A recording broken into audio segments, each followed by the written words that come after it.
Hello people with the spirit of learning. Kalau kamu melamar data analis, ada pola pertanyaan yang hampir selalu muncul. Bukan kebetulan, karena interview sebenarnya ingin menguji 3 hal. Yang pertama yaitu cara berpikir, kemudian kemampuan teknis, kemudian business impact. Di video ini, saya akan breakdown 10 pertanyaan yang paling sering muncul dan bagaimana cara menjawabnya secara strategis ya, bukan textbook. Pertanyaan pertama yaitu pastinya tell me about yourself.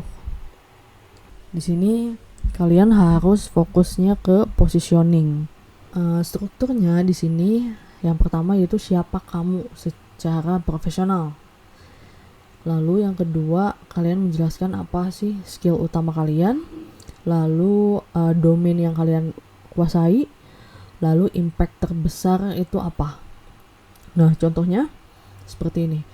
Saya data analis dengan fokus di marketing performance analysis. Saya terbiasa menggunakan SQL untuk mengolah data campaign dan membuat dashboard KPI yang membantu tim meningkatkan ROAS gitu. Lalu yang kedua, explain one project you worked on. Jelaskan satu project yang sudah kamu kerjakan gitu. Nah, di sini kalian bisa gunakan framework problem, lalu analisis, lalu insight, dan tunjukkan impactnya.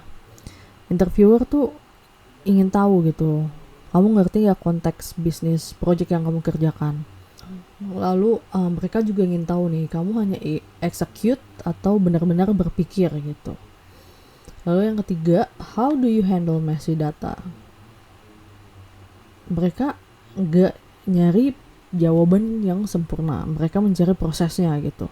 Jawaban harus mencakup data validation, missing values handling, duplicate check, sama konsistensi check.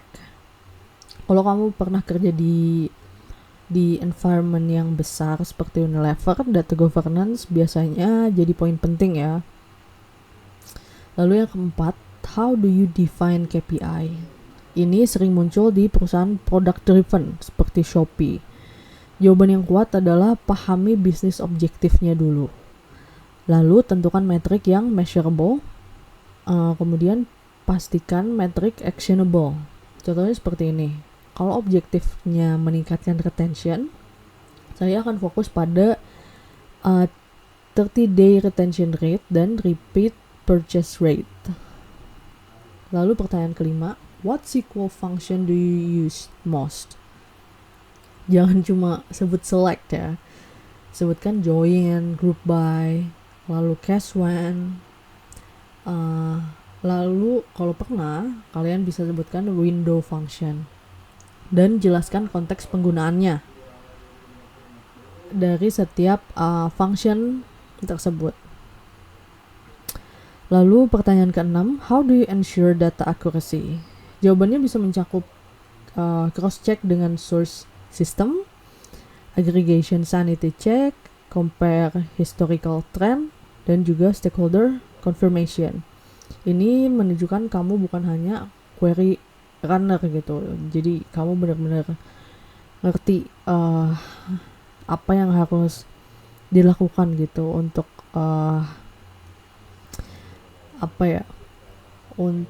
memastikan bahwa data ini trustworthy gitu. Lalu pertanyaan ketujuh yaitu how do you prioritize multiple request? Di sini interviewer ingin melihat apakah kamu paham nih business urgency itu seperti apa. Lalu yang kedua, apakah kamu komunikatif? Jawaban ideal, kamu bisa evaluasi impact, lalu diskusi dengan stakeholder, lalu bisa buat timeline yang realistis. Yang kedelapan yaitu have you ever disagreed with stakeholder? Ini adalah tes komunikasi ya, bukan ego.